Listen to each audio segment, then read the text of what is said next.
नमस्कार, मी यामिनी दळवी. तुम्ही बघताय न्यूज 18 लोकमत. तुम्हा सर्वांचं स्वागत. आणि बुलेटिनच्या सुरुवातीला बातमी आहे मोदी सरकारच्या कायद्याची.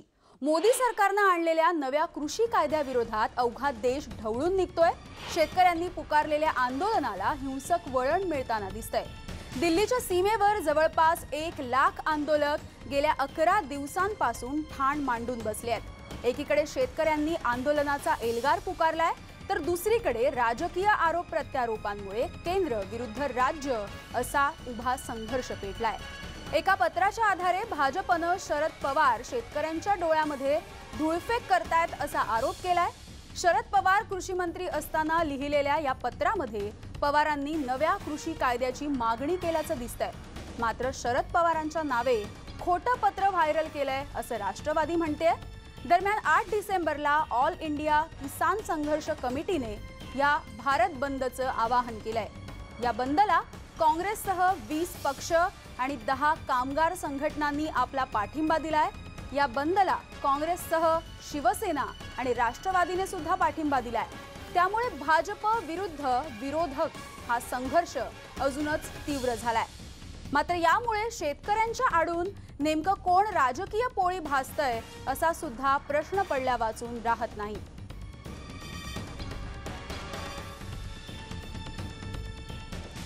तर भारत बंदला आणखी कुठल्या कुठल्या राजकीय पक्षांनी पाठिंबा दिलाय बघूयात. काँग्रेस, राष्ट्रवादी काँग्रेस, शिवसेना, अकाली दल, समाजवादी पार्टी, बहुजन समाजवादी पक्ष, तृणमूल काँग्रेस, सीपीएम, सीपीआय, राष्ट्रीय जनता दल, डीएमके, तेलुगू राष्ट्रीय समिती, आम आदमी पक्ष, राष्ट्रीय लोकशाही आघाडी.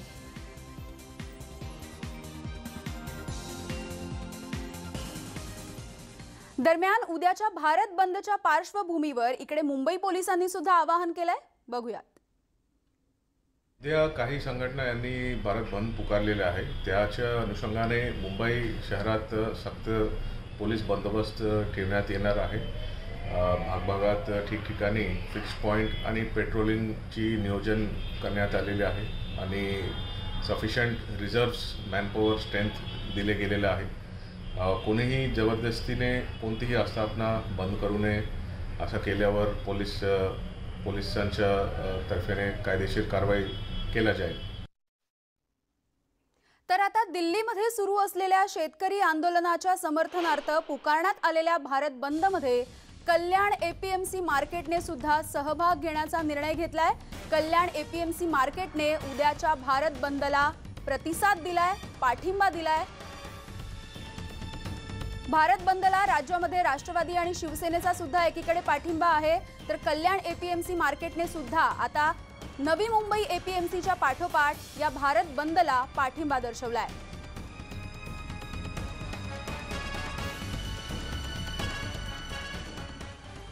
दिल्लीतल्या शेतकरी आंदोलनाला आता ज्येष्ठ समाजसेवक अण्णा हजारे यांनी सुद्धा समर्थन दिलंय. अण्णा हजारे 1 दिवसीय उपोषण करणार आहेत. उद्याच्या भारत बंदच्या पार्श्वभूमीवर अण्णा हजारेंनी हा महत्त्वाचा निर्णय जाहीर केलाय. कार्यकर्त्यांनी आपापल्या ठिकाणी गर्दी न करता अहिंसात्मक मार्गाने 1 दिवसीय आंदोलन करून सगळ्या शेतकऱ्यांना पाठिंबा द्यावा असं आवाहन अण्णा हजारे यांनी केलंय. देशभर सुरू असलेल्या शेतकरी आंदोलनाला अण्णा हजारेंनी पाठिंबा दर्शवलाय आणि त्यासंबंधी सविस्तर भूमिका व्यक्त करणारा व्हिडिओ त्यांनी आपल्या YouTube चॅनलवरती सुद्धा जारी केलाय.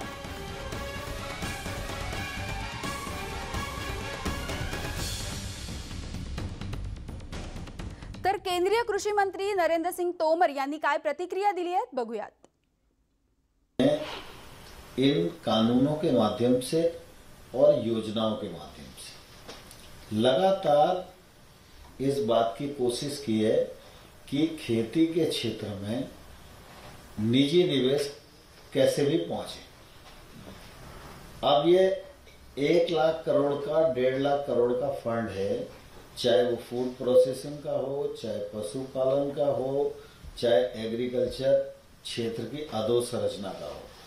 ये किसे मिलेगा? कोऑपरेटिव को मिलेगा, एफपीओ को मिलेगा, एग्री स्टार्टअप को मिलेगा.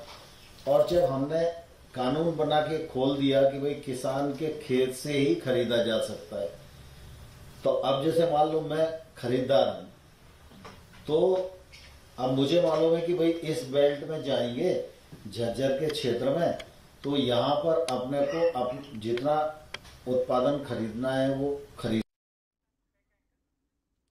तर दुसरीकडे केंद्रीय कायदे मंत्री रविशंकर प्रसाद यांनी शरद पवार आणि विरोधक यांच्यावरती निशाणा साधलाय।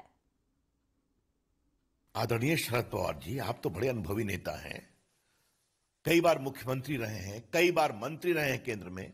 आपके दोनों पत्र मैंने पढ़ दिए, आपका इंटरव्यू पढ़ दिया। रिफॉर्म के आप तो नरेंद्र मोदी सरकार से भी अधिक दावा करते रहे हैं और आज आप भी खड़े हो गए। तो इसे अगर शुद्ध राजनीतिक स्वार्थ की राजनीति अपना अस्तित्व बचाने के लिए कहा जाए तो कुछ अनुचित होगा क्या? उन्होंने क्या, देखिए सवाल क्या है और आंसर क्या है, मैं देश के सामने ले जाना चाहता हूं। When do you see the APMC Act being abolished? Agriculture produce market मंडी एक्ट कब तक खत्म होगा? इन्होंने क्या कहा, my own assessment is it will take 6 months maximum. और क्या कहा, ये तो इस स्तर तक चले गए कि अगर मंडी एक्ट में सुधार नहीं करोगे तो भारत सरकार का वित्तीय सहयोग नहीं मिलेगा। कॉन्ट्रैक्ट के बारे में अगर कोई सोचते हैं किसान, तो उनकी जमीन न तो बिकेगी, न बंधक होगी, न लीज पर ली जाएगी। The farmers land shall neither be on lease nor will be sold nor mortgaged. उनके जमीन पर कोई देनदारी नहीं बनेगी, वो बनेगी तो फसल पर जो कंपनियां आएंगी। तर विरोधी पक्षनेते आणि भाजपचे नेते देवेंद्र फडणवीस यांनी शरद पवारांसह विरोधकांना कशा प्रकारे प्रत्युत्तर दिलंय बघूयात। ते स्पष्टपणे असं म्हणालेले आहेत की याच्यावर अधिक व्यापक चर्चा व्हायला हवी होती, याच्यावर स्टँडिंग कमिटीमध्ये ते जायला हवं होतं। म्हणजे कुठेही याच्या मूलभूत तत्वांना त्यांनी विरोध केला नाही, कारण याची मूलभूत तत्व ही त्यांच्या काळामध्ये त्यांनीच प्रतिपादित केलेली किंवा पुढे नेलेली ही सगळी तत्व आहेत। शिवसेनेने तर आमच्यासोबत सरकारमध्ये असताना फळं आणि भाजीपाला या नियमनमुक्त करण्याच्या आमच्या निर्णयाला पूर्ण समर्थन दिलं होतं आणि तेव्हापासून महाराष्ट्रात ते नियमनमुक्त आहे आणि सगळ्यांनी त्याचं समर्थन केलं आहे आणि त्याचा प्रचंड मोठा फायदा हा शेतकऱ्यांना त्या ठिकाणी झालेला आहे। भारत बंदला समर्थन देत आहे, बहती गंगा में हाथ धोना असा एक हिंदीतला वाक्प्रचार आहे। अशा प्रकारे दुटप्पी भूमिका घेऊन आपल्या मूळ भूमिकेपासून दूर जात या ठिकाणी भूमिका घेत आहेत। दरम्यान भाजपच्या आरोपानंतर राष्ट्रवादीचे नवाब मलिक यांनी काय स्पष्टीकरण दिलंय बघूयात। पवार साहेबांनी स्वतः 2 दिवसानंतर प्रेस कॉन्फरन्स घेऊन याच्यातून कुठली अडचण निर्माण होत आहे त्याच्या बाबतीत माहिती दिली होती। तो मॉडेल आहे, आत्ताचा कायदा याच्यात बरेचसे फरक आहे। आमच्या इतकंच म्हणणं आहे की भाजप हा शेतकऱ्यांचा पक्ष नाही, शेतमालाच्या लूट करणाऱ्या लोकांचा पक्ष होता आणि त्याच्यासाठी हे कायदे करून कुठेतरी शेतमालाच्या लूट करण्याचा कार्यक्रम सरकारने तयार केलेला आहे। आणि आता ज्या पद्धतीने शेतकरी संपूर्ण देशामध्ये पेटून उठत आहे, कुठेतरी घाबरून इतरांवर आरोप करून लोकांची दिशाभूल करण्याचं काम भारतीय जनता पक्ष करत आहे। बघूयात पुढची बातमी। ओबीसी समाजाची स्वतंत्र जनगणना करण्याची शिफारस ओबीसी उपसमितीने केली आहे। ओबीसी समाजासाठी स्थापन करण्यात आलेल्या मंत्र्यांच्या समितीने आपला प्राथमिक अहवाल आज मुख्यमंत्री उद्धव ठाकरे यांना सुपूर्द केला। छगन भुजबळ या समितीचे अध्यक्ष असणार आहेत। या समितीच्या रिपोर्टवर मंत्रिमंडळातही चर्चा केली जाणार आहे। ओबीसी समाजाचं प्रतिनिधित्व करणारे विजय वडेट्टीवार, जितेंद्र आव्हाड, धनंजय मुंडे हे सुद्धा या बैठकीला उपस्थित होते।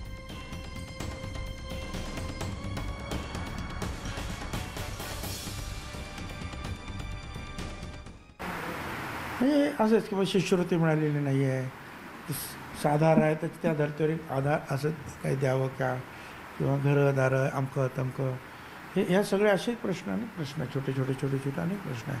महाज्योतीला मदत करावी वगैरे असं, तर हे सगळं त्यांनी ऐकून घेतलेलं आहे। काही गोष्टी ज्या आहेत, आता ह्या सोमवार मंगळवारीच अधिवेशन आहे पुरवणी मागण्यात, एखादी गोष्ट जी आहे त्या पुरवणी मागणीमध्ये सुद्धा ती येईल आणि बाकीच्या याच्यामध्ये अभ्यास करून परत आम्ही बसणार आहोत काय की ज्यात काही अंशी जे आहेत कुठे आर्थिक संबंध येतो, म्हणजे पैशाचा संबंध येतो,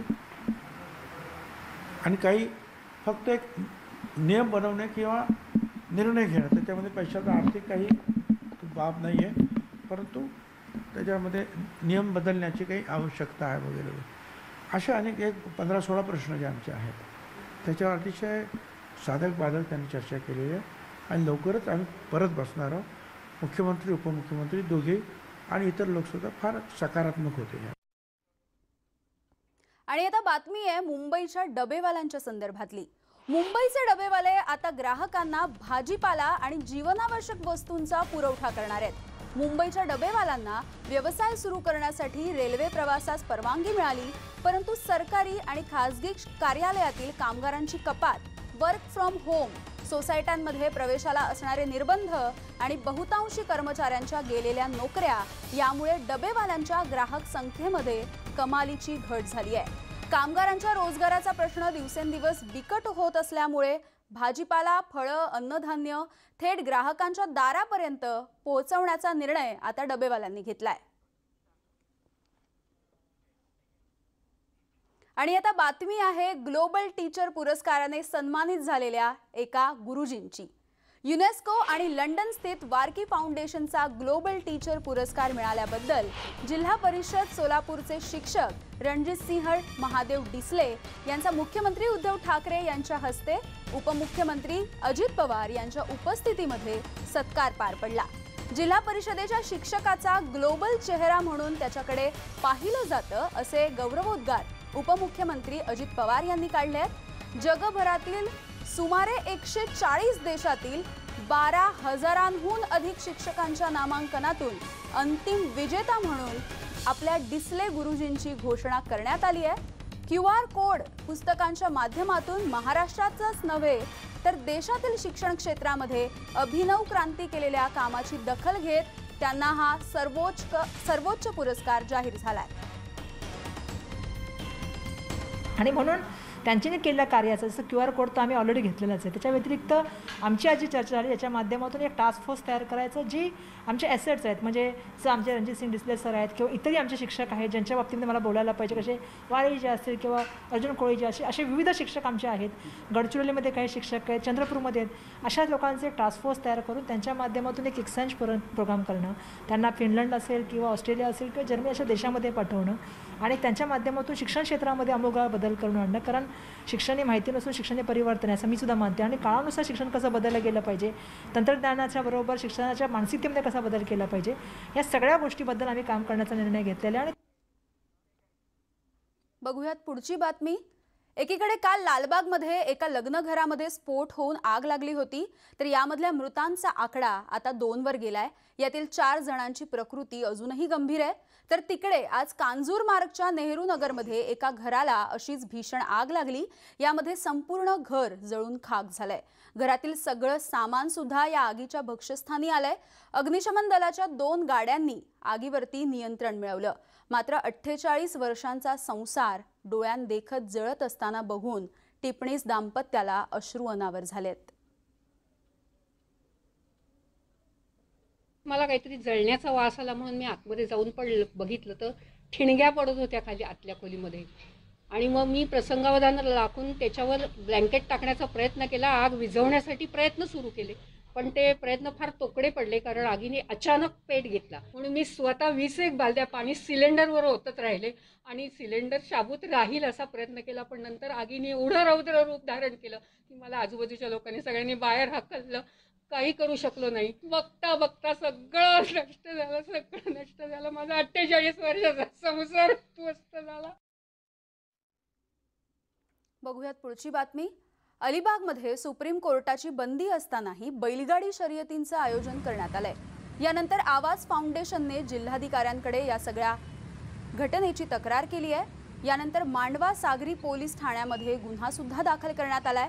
अशाच प्रकारच्या शर्यती 2 दिवसांपूर्वी किहीमच्या किनाऱ्यावरती सुद्धा आयोजित करण्यात आल्या होत्या.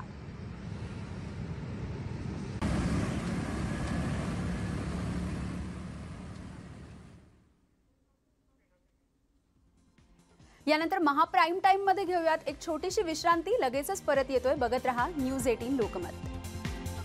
प्राईम टाईममध्ये तुमचं पुन्हा एकदा स्वागत. आणि आता बातमी आहे न्यूज 18 लोकमतच्या बातमीच्या इम्पॅक्टची. लॉकडाऊनच्या काळात उद्यानं बंद असताना उद्यानांमध्ये कामं केल्याचं दाखवून तब्बल 8,40,00,000 रुपयांचं बिल वसूल केल्याचा घोटाळा भाजपच्या आमदार मंदा म्हात्रे यांनी उघडकीस आणला होता. या घोटाळ्याचा पाठपुरावा आम्ही केला आणि महापालिका आयुक्त अभिजित बांगर यांनी कारवाईचा दणका दिलाय. या कारवाईत उद्यान अधिकारी चंद्रकांत तायडे, सहाय्यक उद्यान अधिकारी भालचंद्र गवळी आणि उद्यान अधीक्षक प्रकाश गिरी या तिघांना निलंबित करण्यात आलंय. तर दोन्ही ठेकेदारांचे ठेके रद्द करून दंडात्मक कारवाई सुद्धा करण्यात आली आहे. येत्या 15 दिवसात 8,34,00,000 रुपये भरण्याचे आदेश आता त्यांना देण्यात आले आहेत. त्यामुळे न्यूज 18 लोकमतची बातमी आणि त्यानंतर आलेला हा मोठा इम्पॅक्ट. या रिपोर्टच्या आधारावरती जबाबदारी निश्चित करण्यासाठी एक समिती 22 ऑक्टोबरला स्थापन करण्यात आली, ज्यांनी 29 ऑक्टोबरला रिपोर्ट दिला, ज्याच्या आधारावरती दोन्ही कंत्राटदारांना दंडात्मक रकमेची वसुली आणि आपलं कंत्राट रद्द का करण्यात येऊ नये अशी नोटीस 3 नोव्हेंबरला काढण्यात आली. याचवेळी या प्रकरणामध्ये जे प्रथमदर्शनी दोषी अधिकारी कर्मचारी होते यांच्यावरही जबाबदारी निश्चित करून त्यांच्यावरती शिस्तभंगाची कारवाई का करण्यात येऊ नये अशी नोटीस 4 नोव्हेंबरला काढण्यात आली. त्यानंतर त्यांचे खुलासे प्राप्त झाले आणि प्राप्त खुलासे समाधानकारक नसल्यामुळं कंत्राटदारावरती 8,34,00,000पर्यंत दंडात्मक रक्कम कायम करून ती वसुलीची कारवाई करण्यात आली आणि त्याच्यासोबतच करारनाम्यातील अटी शर्तीचा भंग जो केला त्याने, त्याच्यामुळं तो कंत्राट रद्द करण्याचाही डिसिजन या ठिकाणी घेण्यात आलेला आहे. या सगळ्या सविस्तर बातम्यांनंतर महाप्राईम टाईम मध्ये वेळ झाली आहे आज इथेच थांबण्याची. ताज्या बातम्यांसाठी बघत रहा न्यूज 18 लोकमत.